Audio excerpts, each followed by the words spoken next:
დავბრუნდით კვლავ პირდაპირ ეთერში ჩვენი გადაცემის დასკვნითი ნაწილით.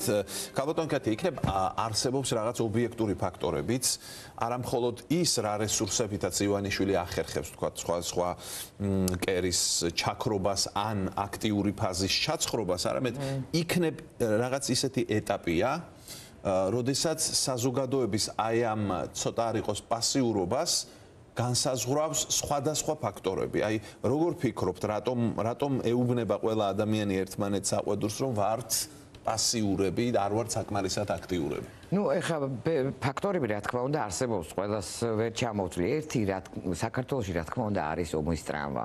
2008 წელს ჩვენ ეს ომი ვნახეთ, მართალია რამდენიმე დღიანი იყო, მაგრამ ეს ტრამვა დარჩენილია. ამიტომაც ალბათ საკმაოდ დიდი თქვა თუ ეშმაკობა იყო აი ამ თემის ასე გამოყენება. მე რომ მკითხო აბსურდულად, მაგრამ როგორც აღმოჩნდა საზოგადოების ნაწილისთვის მაინც ჟღერს და მაინც მნიშვნელოვანია. არის სხვა ფაქტორებიც, ამ ხელისუფლებამ ძალიან კარგად იცის სხვა შორის კვლევების ჩატარება, ამ კვლევების შედეგებს ჩვენ ვერ ვნახულობთ, მაგრამ ეს კვლევები ტარდება ძალიან ხშირად და ყოველ ჯერზე მაინც ითვალისწინებენ უმრავლესობის აზრს. და ეს არის მათთვის ყოველთვის გადამწყვეტი, საით არის უმრავლესობა. ის თემები, რომელიც ამოდის რაღაცნაირად, ვერ ვიტყვი რომ რეალურად და ეფექტურად, მაგრამ ცდილობენ რომ უპასუხონ ან ცოტა გვერდზე გადაწიონ.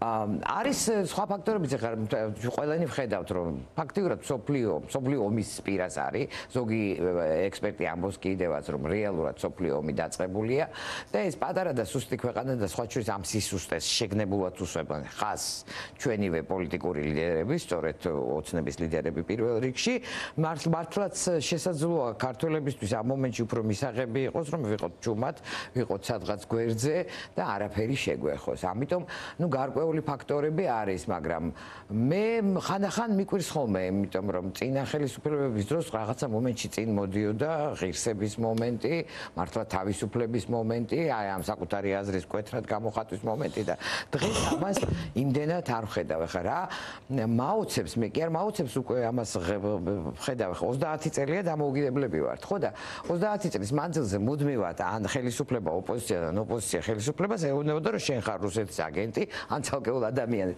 და იქიდან პასუხობდნენ რომ ეს როგორ გამიბედე. დღეს ეს საქართველოში აღარ ხდება. ჩვენ ყავს გამოხატულად დაუფარავად პრორუსული პოლიტიკური ჯგუფები, ვითომ არასამთავრობოები, ახლა ჩვენ ბოლოს და ბოლოს ყავს პრიმაკოვის ფონდი, ეს ალტინფო, ესენი არც მალავე, ესენი ხომ პირველივე სამ დღეში ელოდნენ რუსეთის გამარჯვებას, ესენი ხომ პირველივე სამ დღეში ფაქტიურად ეწეოდნენ პროპაგანდას, რომ ეს მალე დამთავრდებოდა და მათი რა ხდება? როცა ამდენი ღიად პრორუსული ორგანიზაცია, რომელიც დაფინანსებას იღებს როგორც ჩანს რუსეთიდან და ამას არავინ ხელს არ უშლის ხელს ხელისუფლება. შესაძლოა ხელსაც უწყობს. ეს ნიშნავს რომ დამატებით არის შემოსული საქართველოში რუსეთის გავლენის ფაქტორი.